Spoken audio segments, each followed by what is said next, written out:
You are listening to the Tuesday Eastern Conference edition of the Locked On NHL podcast. I'm Ross Levitan from Locked On Senators, alongside Mike DiStefano from Locked On Leafs. Yes, it's the Battle of Ontario. Our teams are done, but we do have the conference final set in both the East and West. But in the East, we've got a goaltending duel for the ages coming up. We'll have a full preview of Lightning versus Rangers and discuss what happens with the Carolina Hurricanes now that not only have they lost at home, but it's caused them their entire season. Plus a word on the retirement of Jason Spezza, all that and more. This is the Locked On NHL podcast, your team every day.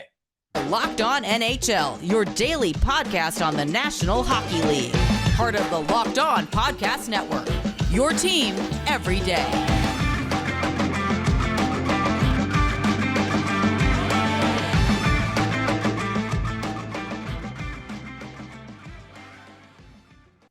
Thank you for making Locked On NHL your first listen on this Tuesday, May 31st. We are free and available wherever you download your podcasts, including on YouTube, where the best way to help us grow is to like the video, subscribe to the channel, and leave a comment below. Today's question that we'd like answered: which matchup are you most excited about? Is it McKinnon versus McDavid? Or are you more of a goalie-friendly person? Are you looking forward to Igor Shesterkin going up against Andrei Vasilevskiy? Mikey, which one are you most excited about?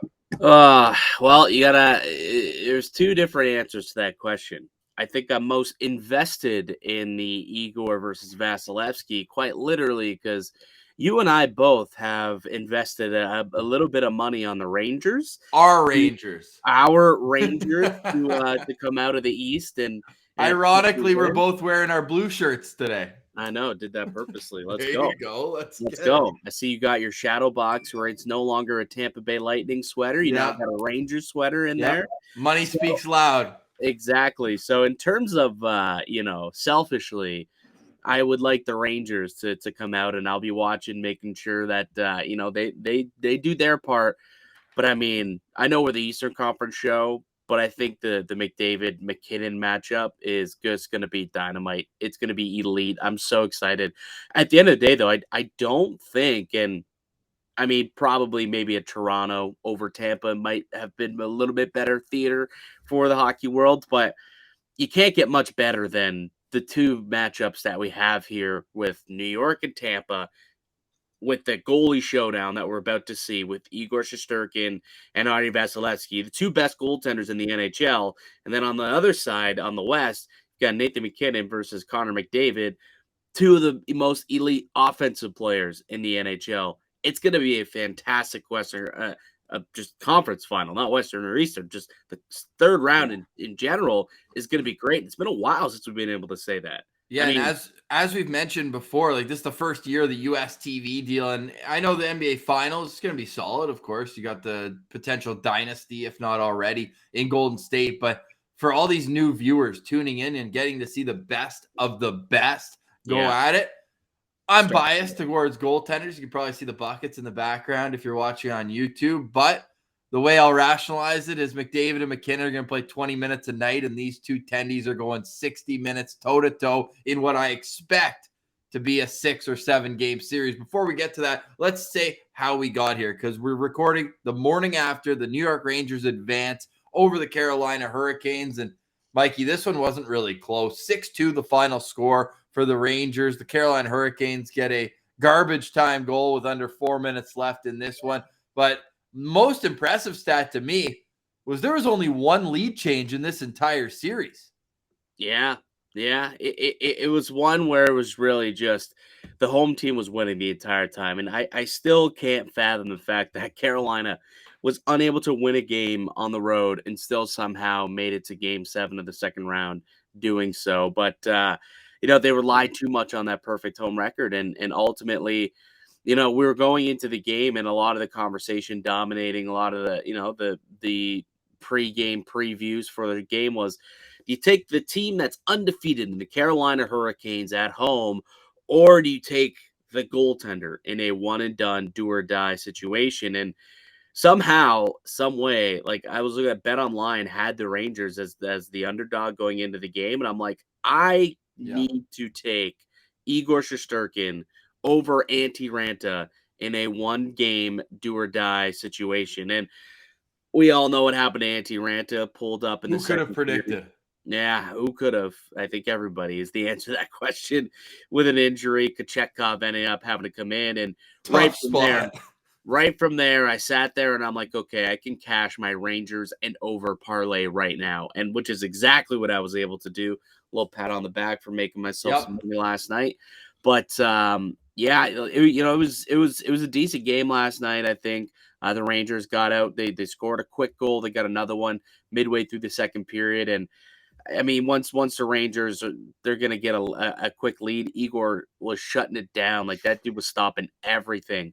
They ended up getting a couple goals. They got D'Angelo scored late on the power play, and then Max Domi just kind of got a cheeky one, basically with like a couple minutes left. The game was already over at that point, and the Rangers put the exclamation mark. They're like, "Oh, you want to make it 5-2? We'll just make it 6-2." And I did bet Kopp as an anytime goal scorer as well. So I made out pretty good in last night's game. So who do you think made out better than yourself? Or we should mention as well a little draft talk. The scouting combine is later this week. Winnipeg Jets just earned themselves a first-round pick with that win, with the Rangers advancing to the conference final. And the way Andrew Kopp's been playing since arriving in New York, it's pretty fair that a first-round pick's going back the other way. Yeah, so agree. Some stick taps to the Jets, who get a second first-round pick coming up in the draft. But to me, this was a story of special teams, right? Mikey, New York scores on their first power play. Then Carolina gets a power play almost immediately after. Shesterkin stands tall. Then they get another power play goal.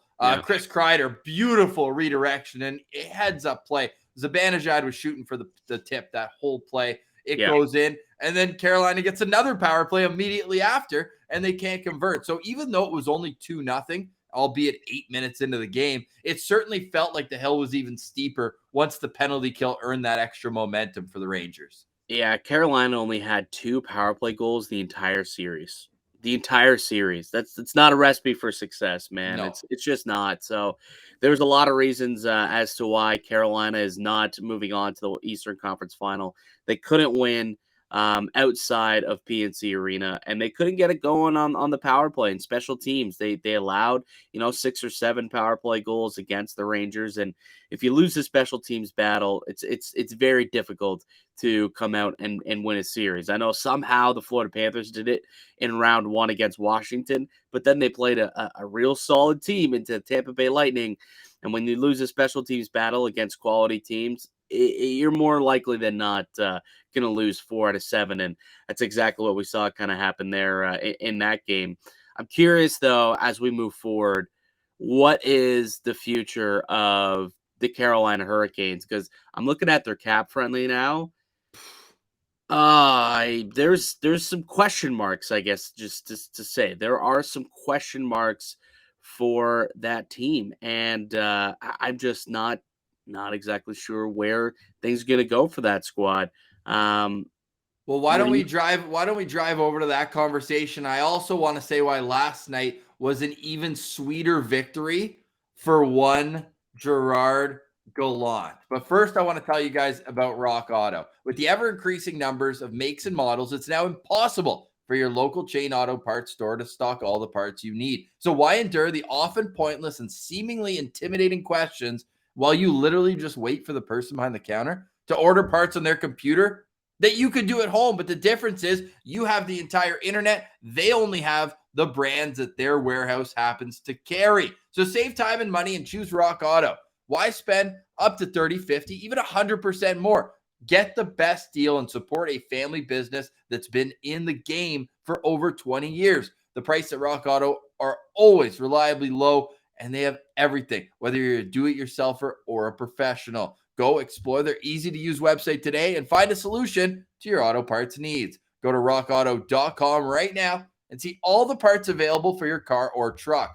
All we ask is that you put Locked On in their How Did You Hear About Us box so they know that we sent you. Amazing selection, reliably low prices, all the parts your car will ever need. Visit rockauto.com and tell them Locked On sent you. You are listening to the Locked On NHL podcast, the Eastern Conference Tuesday edition. I'm Ross Levitan. You can find me 5 days a week at Locked On Senators, and you can find Mike DiStefano, the host of Locked On Leafs. We will get to a member who just retired from the National Hockey League, who's been a big part of both of the organizations that we cover, but we got to get back to playoff hockey. And man, Mikey, I got to pull up this photo because last night's victory had to be pretty sweet for Gerard Gallant. When he was the head coach of the Florida Panthers, people remember he was unceremoniously fired after a game. Well, that game happened to be at PNC Arena in Carolina. You can see, if you're watching on YouTube, the photo, the guy wearing the Hurricanes logo, helping him put his stuff into a taxi. That had to feel good for him to get such a big moment of his career in that building.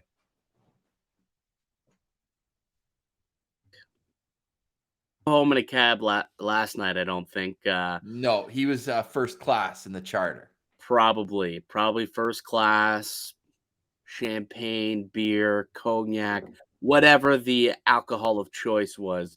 Couple PEI fries there too for the old East Coaster.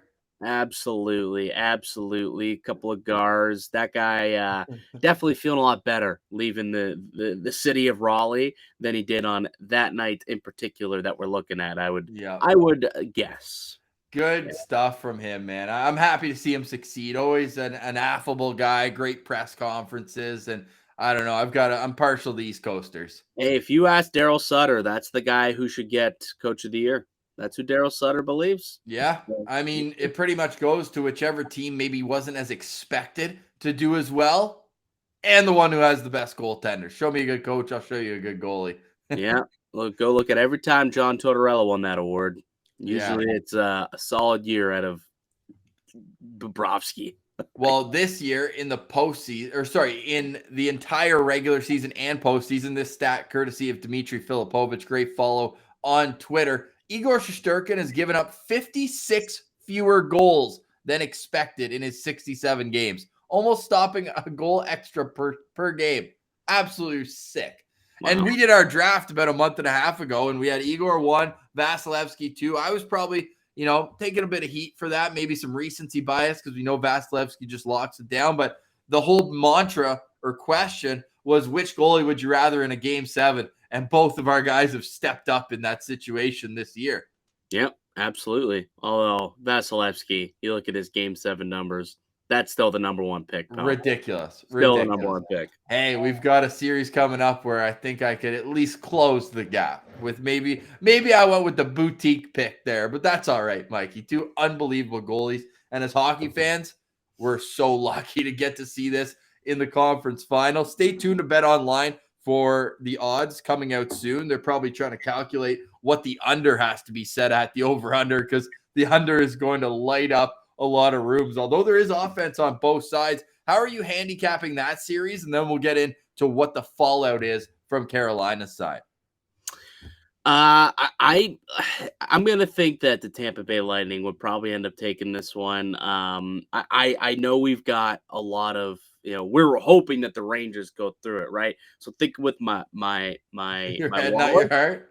We'll think of my wallets. I want the Rangers to win, but ultimately, the Tampa Bay Lightning, Coach John Cooper came out and said a couple of days ago that his team has never been so kind of battered and bruised and bumped up through 2 rounds of the playoffs. And they've now had over a week to kind of rest up after eliminating Florida in 4 games. So they've been able to rest up and, they'll be fresh and rejuvenated. And, there was a lot of talk about 2 months ago, maybe now, about how maybe the Lightning have run out of gas, like after a couple of years.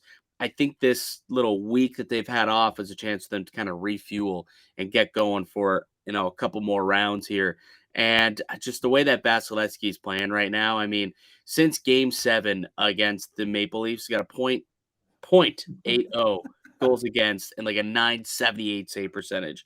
The guy's on one right now. And ultimately, I think Tampa also has a much better offense in store for the New York Rangers. I know Zibanejad and Kreider and Panarin are terrific offensive talents, but so is Kucherov, Stamkos.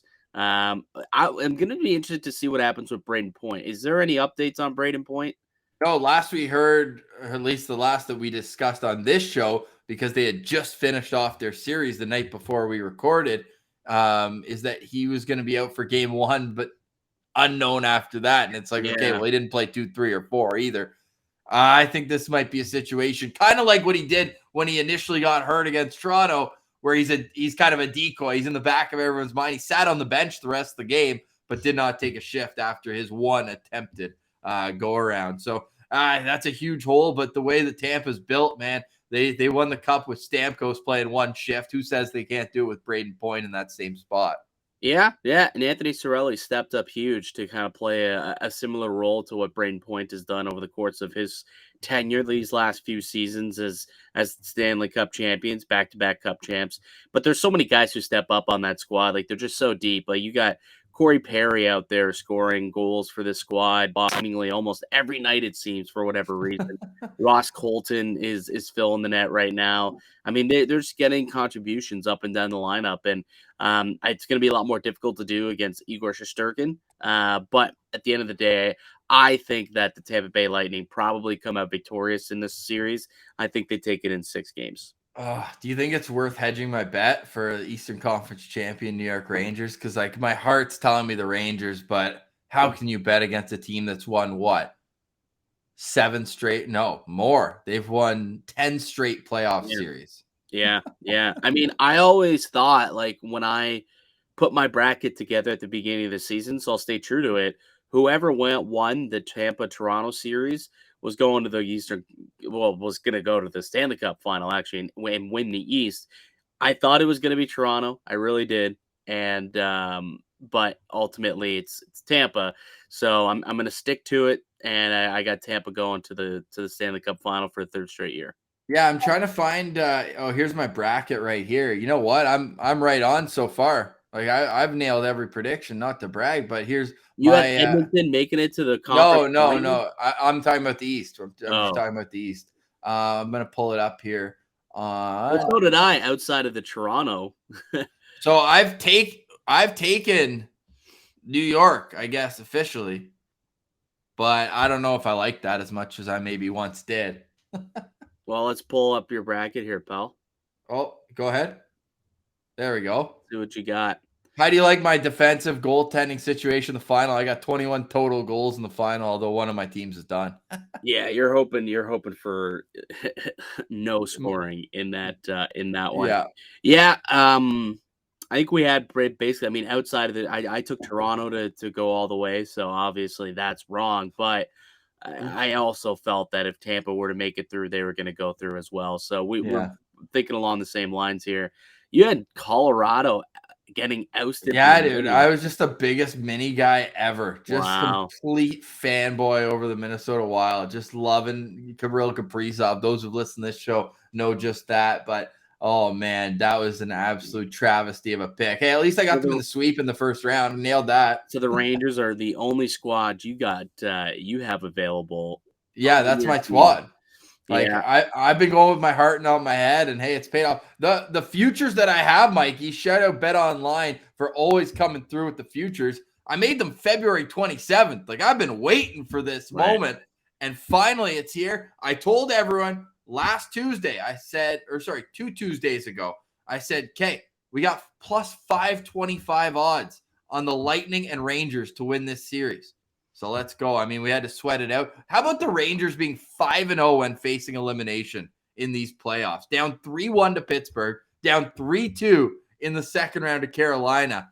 Like, you just got to tip your hat. This is a resilient team. You want to know some encouraging statistics? Actually, who sent this out here? Some encouraging statistics for our wallets, I think we could say. Greg Wyshynski actually tweeted out the statistics of Igor Shesterkin against the Tampa Bay Lightning this year, and they're pretty. I mean, I would say they're pretty darn good. Igor Shesterkin against the Lightning this season is 3-0 with a. Now I can't. 968, I think it is. This guy tweets too much. This guy tweets way too much. Because it was right there. There it is.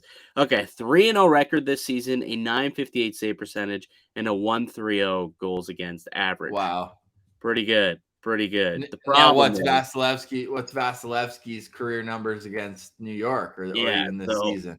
exactly. But when you look at what he's been doing recently, he's not even allowing a goal in a lot of these games, or he's allowing only one. So if you're giving up one and change, Yeah. it's not good enough. He got to basically blank them in order to beat them, and that's tough to do with the guys that got on their squad over there.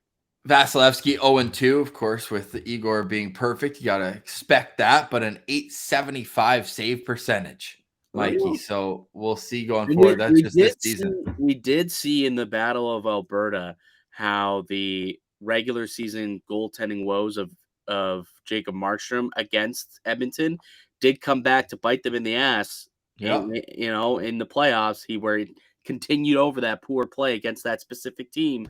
So perhaps they have the answer to Andrei Vasilevskiy. We also know that Vasi did not have the best regular season this year, and the playoffs are just a completely different beast when that guy is rolling. So you could look at those numbers and you could try and finagle them to make you feel a little bit better about taking the Rangers, but ultimately, I'm still thinking Tampa's the squad to beat there.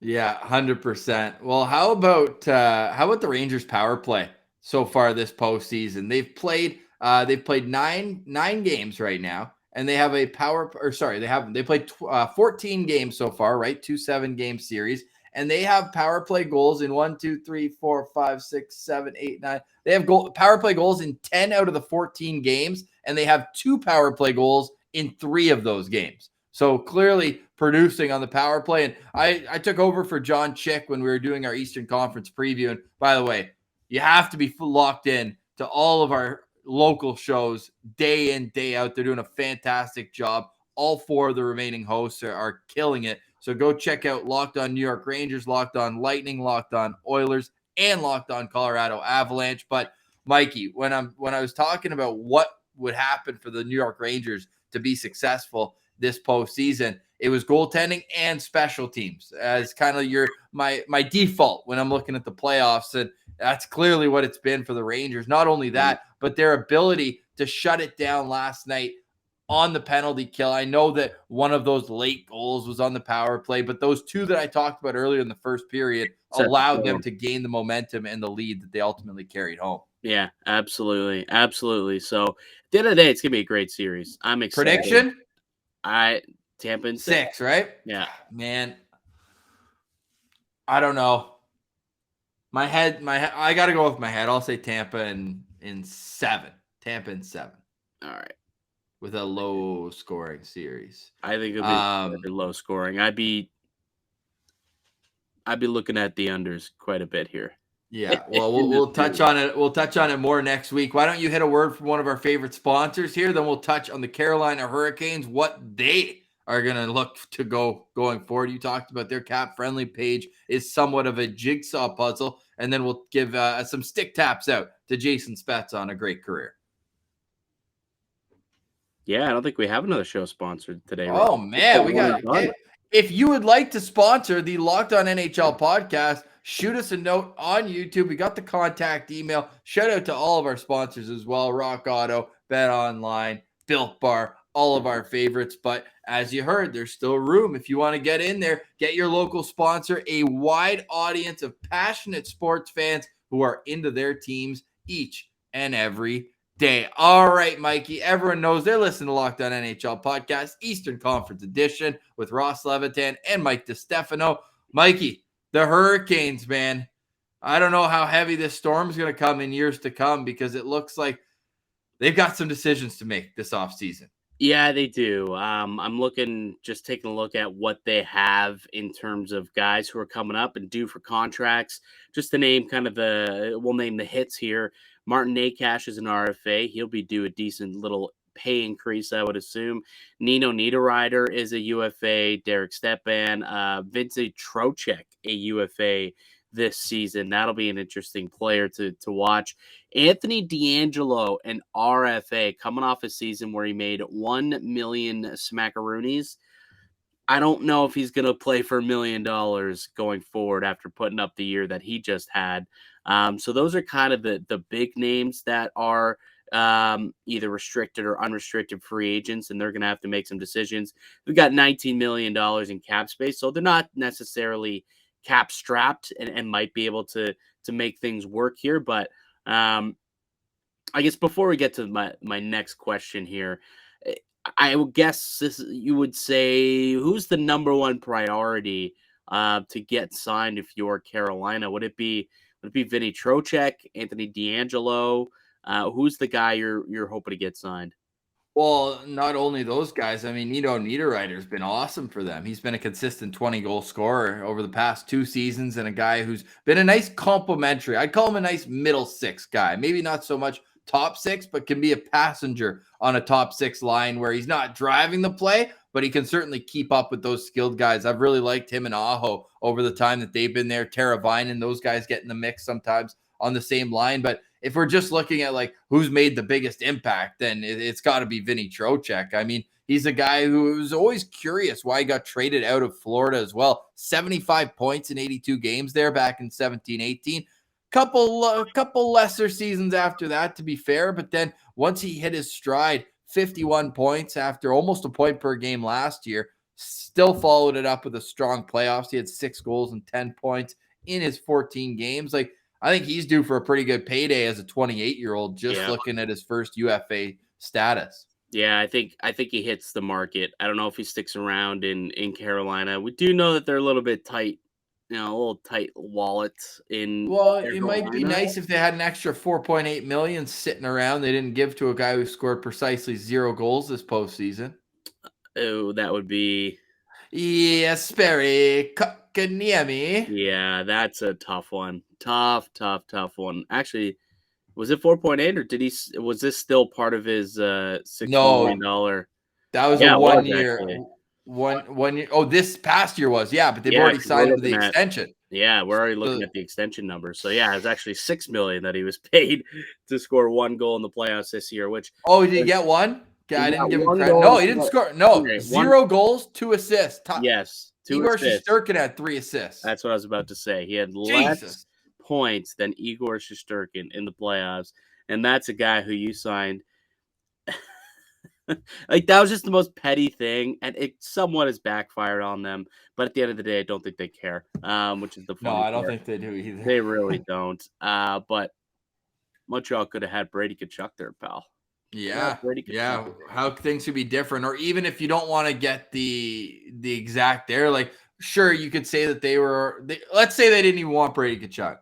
Quinn Hughes was right there as well. Like, they had multiple pieces that they could have gone after, but instead, yikes. Now, the other player that I wanted to have a quick discussion on is somebody who you talk about. They got nothing out of Jesper Kotkaniemi. Yep. They literally got nothing out of Freddie Anderson this postseason, and that's a spicy meatball. I'm not sure what the situation is with Fred Anderson, but this is not looking good. Like, this is 2 years, 2 years now in a row where a mysterious injury where he's opted to just say, I'm not ready yet. Meanwhile, in Ottawa, we call that the hassock. Sure. Meanwhile, the rest of your team is gutting it out. Like, everyone else is battling through injuries, and he's like, nah, I'm not ready yet. Like, he was out there traveling with the team, practicing with the team, but ultimately he's like, nah, I'm not ready to play. It's like, dude, are you kidding?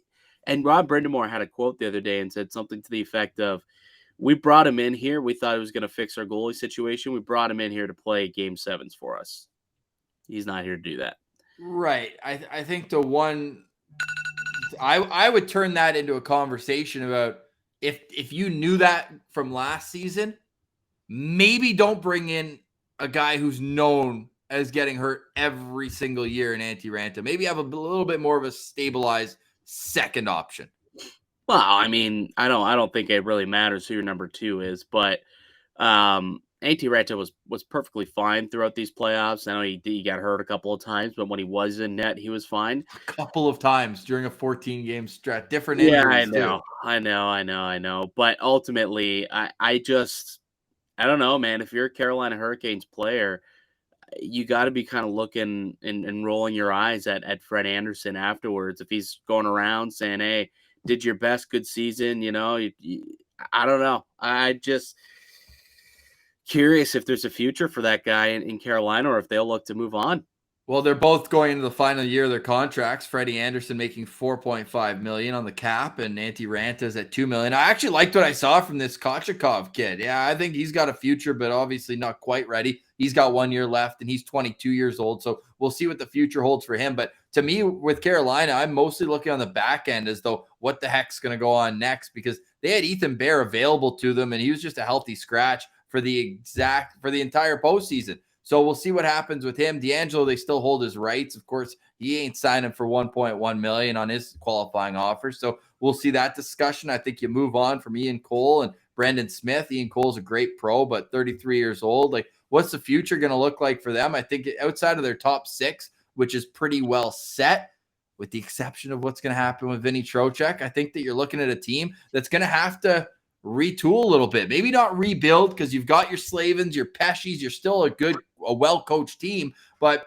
I don't know. I don't know what's going to happen next year for the Carolina Hurricanes. I'm going to be intrigued to watch, though. They're a team that when they're going, they're pretty like anonymous, I think, in terms of NHL standards. They don't have that superstar. No offense to Sebastian Aho, who is, I think, on the cusp of that. But to me, like, you're looking at a Metropolitan Division where there's some teams nipping up, and it's not like the Atlantic, Mikey, where the gap is 30 points between the playoff teams and the non-playoff teams. I think the Islanders are going to be right back in the mix next year, and Carolina could be a wounded animal up here where the teams who are just on the outside are looking at them and saying, that's the target who we're going to knock out of the postseason picture. I don't know if I'm as grim as you are on what's next for Carolina. I still think that they're a solid team. They've got a couple of young kids too who could come up and help. I mean, this was Seth Jarvis's first year in the NHL. That guy, give him, another season or two, and good Winnipeg boy. He'll keep progressing. You know what I mean? Like, he'll become part of that fabric and really kind of help. Maybe he's the replacement of a Nino Niederreiter, up front, and he could go out and be a consistent 20-goal scorer. I think they probably get something done with Anthony DeAngelo and bring him back. I don't know if it'll be on what the contract would even look like. Just right. What would it be? I don't know. That's the what weird was he part. making his last year in New York? 4 and change, I think. Well, he's probably just just talking about his on ice ability. I think that he's over 5.5. Well, but then you have the off ice stuff, which you do have to factor in here. Or was the year of him keeping quiet and going about his business good enough to, I guess, kind of strike that off ice stuff off his record? I don't know. But they have $19 million in cap space. Even if it takes $5.5 million, I think that they get a deal done with that guy, just knowing that, he's somebody who quite literally had a 50-point season for you. He's extremely important for that team and what he could provide.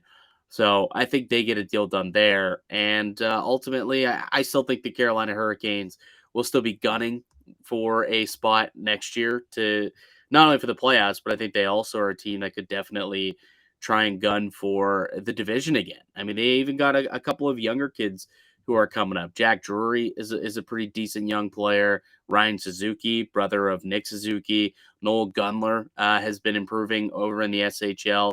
Actually, I think he was in the minors this year. He may have been. So they've got some kids that are coming up as well that I think will have some impact on this squad. And at the end of the day, if they can get healthy in the net, I think they'll be fine. Pretty important part, though. Look at the goalies that are left playing. And I know people love dunking on Mike Smith, but Mike Smith still has a .927 save percentage this postseason. Yeah, no, it's pretty good. But I mean, Fred Anderson played 52 games for he's never had a problem in the regular season. That's not where the issue lies with him, ever. No, you're right.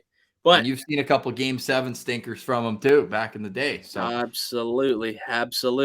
But it's a tough reputation to regular shake. Just seasons ask get old you to Patty the Lalime. playoffs. Regular seasons get you to the playoffs, and that's where the debate's here. 100%. Well, a player who had a ton of regular season success, but not much in the postseason, at least in the last 14 years, was Jason Spezza, who announced his retirement after 19 NHL seasons. The nice tie-in with his number for most of his career, number 19. And obviously, a huge part of the success that the Ottawa Senators had in the mid-2000s when they had the pizza line and all of that. Spent 11 seasons in the nation's capital. Why is Came it in. called the pizza line, by the way? Oh, I've got a great. You don't know the story, actually? Can it be very brief? Yeah, 100%. So there was a promotion for Pizza where if the Sens scored 5 goals, everyone in the building got a free slice of pizza. And because they scored so many goals, they had to move the promotion from 5 goals to 6 goals. Ha! And they That's awesome. and they still hit it. They still hit it quite a bit. But yeah, I remember going to games, and my parents the next day for lunch, I was in grade 8, grade 9 at the time, and my parents would never pack a lunch the next day. They'd just give me my ticket. And the amount of times that happens, like, all right, go get your pizza. Pillsy had a great line saying that they have to call themselves pizza so you know what you're eating while you are, because it's just absolutely brutal zaw. But Terrible cardboard. But still, it's an awesome story that, they scored so many goals that they had to up the promotion there. They were getting near bankruptcy. When you look at Danny Heatley, 100 goals in 2 seasons, I mean, absolutely ridiculous. And Jason Spezza was a huge part of that. You know, Spezza, for a second overall pick, and you don't often see this where a player gets drafted top 3. You know what? Lafreniere is probably the closest example where you get drafted top 3, Spezza second overall, just behind Ilya Kovalchuk. And because of the trade, Ottawa got that draft pick in the Alexei Ashen trade, along with Zdeno Chara, decent deal. Now, he was under Jacques Martin, who's a very defensive coach. This is back when veterans ruled all. The Senators had, Todd White, Radek Bonk, these older guys. And he cut Spezza from training camp 2 years in a row, saying this is a men's league and he's still a boy. So he had to grind to even get to the NHL. And then when he did in 2003, he was a healthy scratch until game 5 of the conference finals, the 3rd round. He just sat there and watched through rounds 1 and 2. Mikey, he goes in facing elimination against Martin Brodeur and the New Jersey Devils on home ice. What does he do? Scores the game-winning goal and adds an assist, a goal and assist in his first ever playoff game in the National Hockey League. So that just kind of set the tone for what you were going to get going forward. A ridiculous offensive talent. The goal against Montreal always stands out, where he puts Sheldon Surrey into the spin cycle and then goes backhand cheese on pizza line cheese on Jose Theodore. But to me, like a guy who probably got less respect from the fans than he earned. He was always known as kind of the no-look drop pass type guy, a lot of turnovers. So to me, and this is where you can jump in with what he turned into with the Leafs, but to me, the most impressive part about Jason Spezza's career is when he left Ottawa, he had an unreal 2011-2012 season, 5th in MVP voting, 85 points in 82 games, helped the pesky Sens make the playoffs, game 7. They won 2-0 in a must-win game against the Rangers that playoffs. He had both goals. Then the next year had back surgery, only played 5 games. I honestly thought his career was like almost done at that point. So for him to, he was captain next season, didn't go that great. However, he played 8 more years, and the Spezza you saw in Toronto was like a defensive specialist. I couldn't believe what I was seeing with my own eyes. Yeah, he had to adapt, and it was something that he talked about a lot in his press conference the other day, how, he wasn't the same player he was in his 20s when he was a star in the league in Ottawa. He had to adapt and play differently. And when he got to Dallas, it was a lot more difficult for him.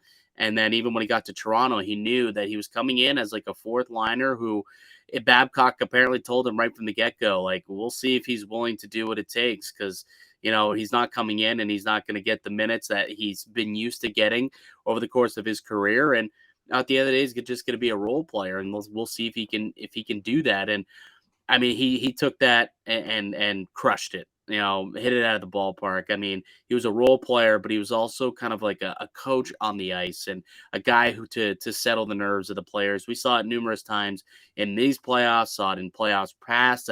I remember it was game 4 against the Columbus Blue Jackets, which would have been his first year here, if I'm not mistaken. Yeah. Game 4, they were down 3-0. Jason Spezza, of all people, gets into a fight in the third period and rallies the boys, and they come back and sparked a comeback victory. And they ended up tying the game, taking it and winning it in overtime to keep their season alive. They ultimately lost in game 5, unfortunately. But, it was Spezza, of all people, to drop the mitts and get the boys going. Like, he knew, like, that's my role. I got to do something. Clearly, the talk wasn't doing enough. Actions speak louder than words. This is what I'm putting into it to try and win a cup. Can you boys step up to my level? And they did for that game. Same thing, game 5 this year in the playoffs. It was Spezza who calmed the nerves of Jack Campbell. Everybody remembers that conversation that they had after the Lightning scored 2 quick goals. And then all of a sudden, you hear about this, after the first period, some in-room conversation that Jason Spezza had to galvanize the group, and they came back down 0-2 to win that game.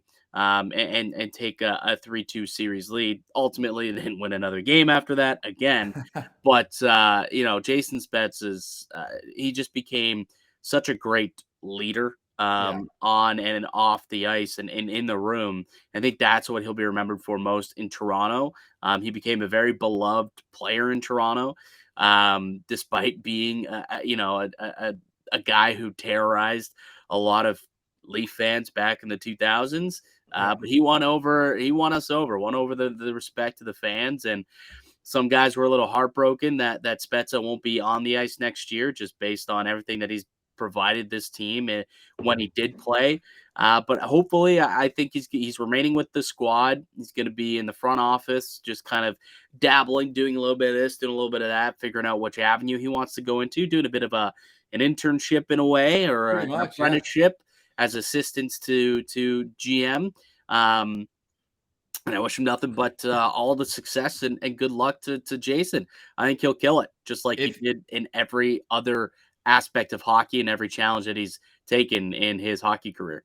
Yeah, everyone paying their respects to his time in Ottawa and Toronto. I feel like his 6 years down in Dallas is getting the shaft, but that's all right. Great article if you want to learn more about this by Ian Mendez, who got Danny Heatley on the phone. The anonymous Danny Heatley putting in a ton of quotes in here. Daniel Alfredson saying he would not be surprised if he's talking to his grandkids about Jason Spezza, the best GM in the NHL, just the way he was always in the stick room. And definitely worth reading. I want to end off our Spezza conversation. Really quickly, there's another great one also. It's on The Athletic.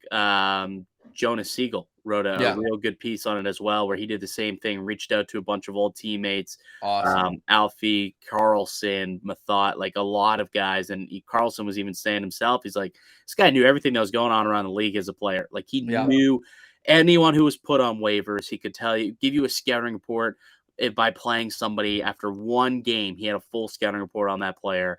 And he even knew what was going on in the Swedish league, apparently. So, well, speaking of Carlson, he gets an assist on this goal, pretty easy one. I want to end off playing one of my favorite Jason Spezza goals, and this just kind of exemplified what kind of guy he was. Because after doing all the work, he still finds a way to, nonetheless. Like, how much do you think it bothers him, Mikey, that he's 5 points shy of 1,000 in the regular season? I know you can add up the postseason in there and easily surpass that milestone, but that's got to bother him a bit.